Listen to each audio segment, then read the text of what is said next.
Sekarang kita masuk ke contoh ikatan kovalen rangkap 3. Yang pertama di sini saya berikan contoh ikatan kovalen rangkap 3 yang terjadi antara N dengan N atau sama unsur yang membentuk molekul N2. Ya, seperti yang kita ketahui bersama bahwa N itu punya nomor atom 7, berarti konfigurasinya sama dengan 2 dan 5. 5 ini adalah nilai elektron valensi dari si N. Maka karena elektrovalensinya sama dengan 7, maka N di sini punya karena elektrovalensinya sama dengan 5, maka N di sini punya titik-titik di sekitarnya sebanyak 5. Pertama, saya sebar dulu dari atas, samping, bawah, depan, atau atas, kiri, bawah, kanan.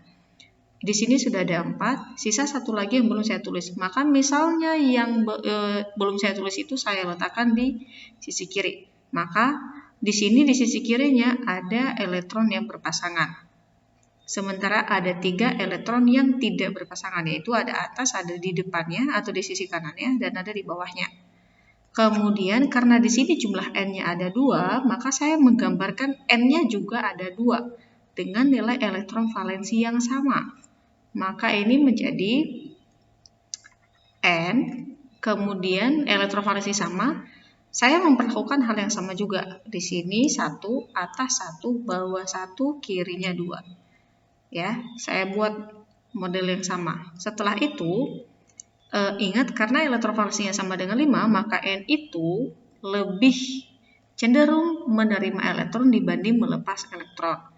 Lebih cenderung menerima 3 elektron supaya stabil sama dengan 8 dibandingkan dia harus melepaskan yang 5-nya.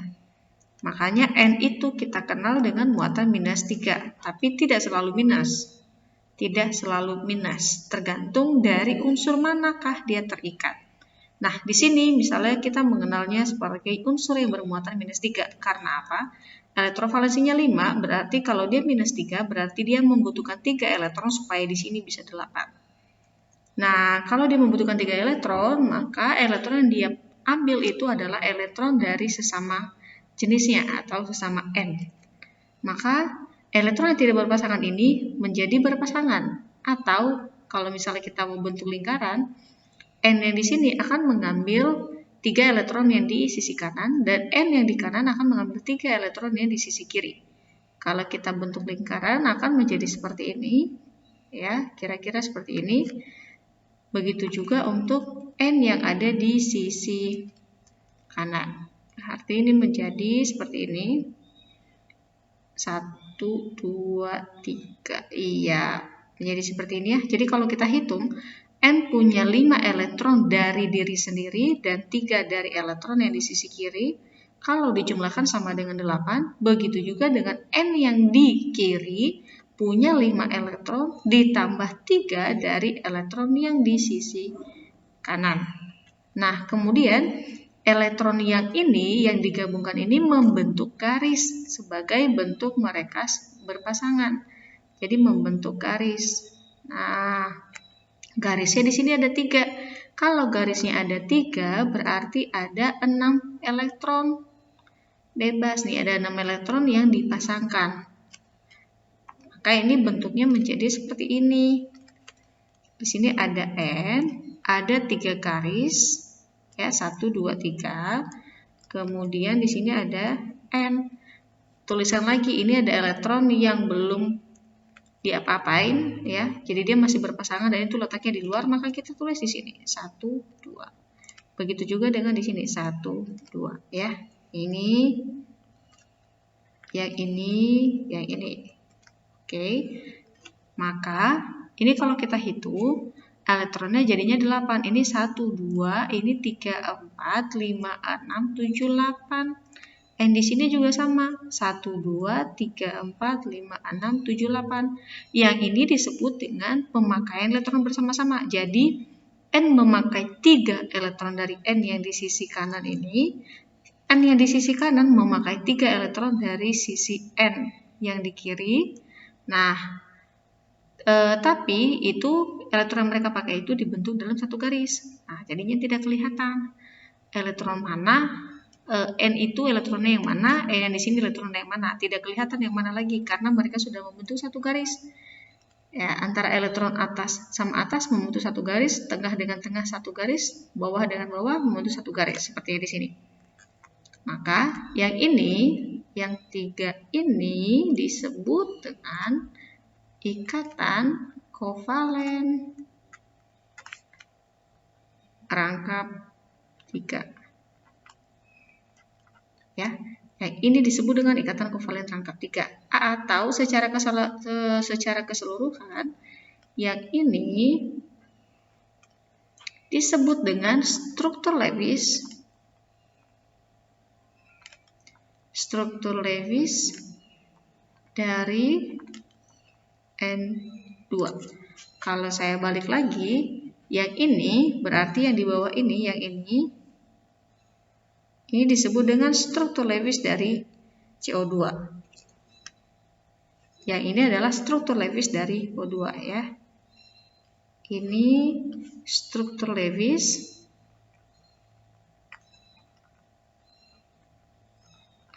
dari O2. Ya, jadi nanti kalau misalnya ada soalnya meminta kita tentang membuat struktur Lewis dari senyawa apa atau dari unsur apa, maka struktur Lewis yang dimaksud itu adalah seperti ini. Ya, bentuk seperti ini. Jadi ada titik-titiknya. Ada elektron di sekitar unsurnya. Contoh ikatan kovalen rangkap 3 yang kedua itu adalah antara C dengan H dalam molekul senyawa C2H2. Ya, balik lagi kita pakai C. C itu nomor atomnya 6, berarti konfigurasinya 2 dan 4. Berarti ini adalah elektrovalensinya. Hidrogen itu nomor atomnya 1, berarti elektrovalensinya sama dengan 1. Nah, kalau modelnya seperti ini kan jumlahnya sama nih, C-nya ada 2, H-nya ada 2. Kalau jumlah unsurnya sama dalam senyawa, maka kita lihatlah yang paling tinggi elektrovalensinya. Nah, yang paling tinggi elektrovalensinya itu adalah C. Elektrovalensinya ada 4, sementara H punya elektrovalensi sebanyak 1. Nah, ini aturan yang kedua. Kalau yang pertama tadi itu adalah menentukan atom pusat berdasarkan ya banyaknya jumlah unsur. Yang kedua itu adalah menentukan atom pusat berdasarkan gedenya elektron valensinya. Maka ini elektron valensi C itu lebih besar daripada elektron valensi dari H. Elektrovalensi C itu lebih besar daripada elektrovalensi H, ya. Oke, karena lebih besar daripada elektrovalensi H, maka C akan jadi atom pusat atau atom yang ada di tengah-tengah. Ya, C yang mana? Keduanya. Ya, kalau di sini C-nya ada 2, maka dua-duanya C posisinya di tengah-tengah.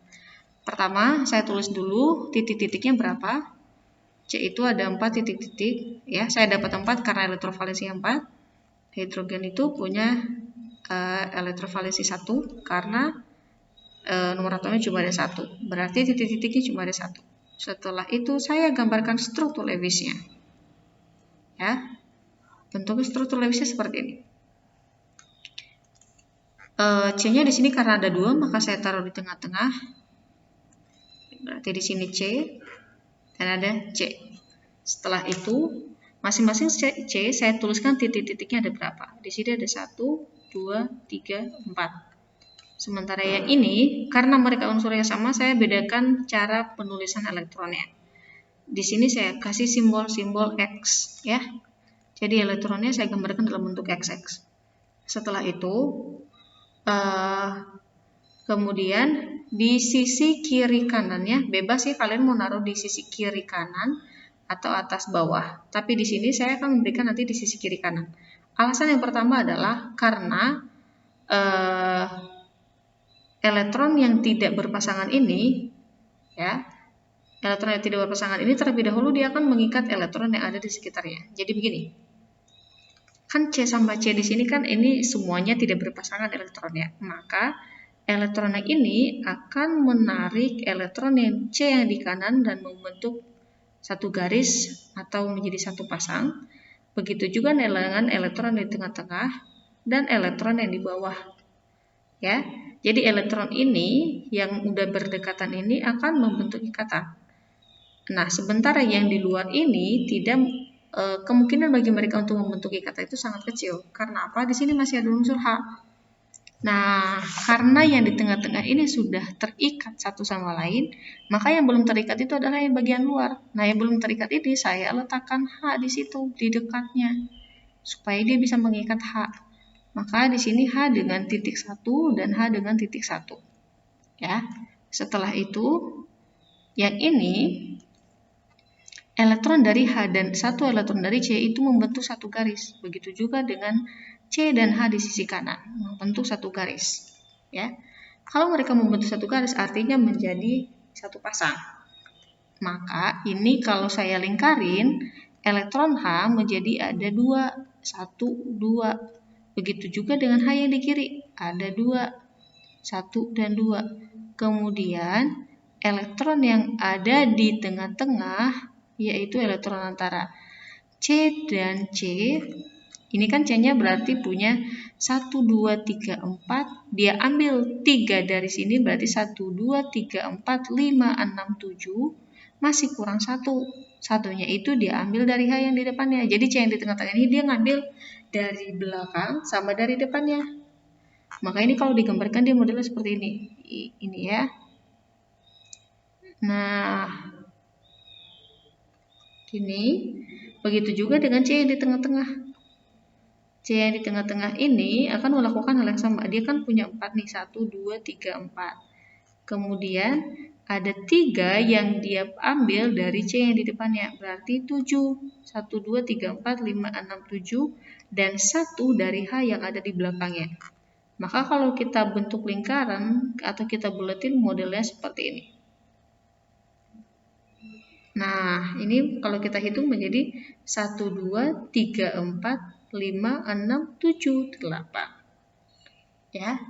Setelah ini, maka kita bentuklah gambar yang sederhananya atau yang lebih rapi. Maka ini menjadi H, satu garis itu yang ini, kemudian C, ada 3 garis di sini, ada 1, 2, 3. Berarti ada 1, 2, 3. Kemudian ada garis lagi antara C dengan satu garis H di depannya. Maka bentuk struktur lepis dari C2H2 adalah seperti ini. Ya, modelnya seperti ini. Atau kalau misalnya kamu mau lebih rapi, boleh diotak-atik lagi ya. Ini dipisah antara yang dibulet-buletin sama yang dilingkar-lingkarin. Oke, begitu aja.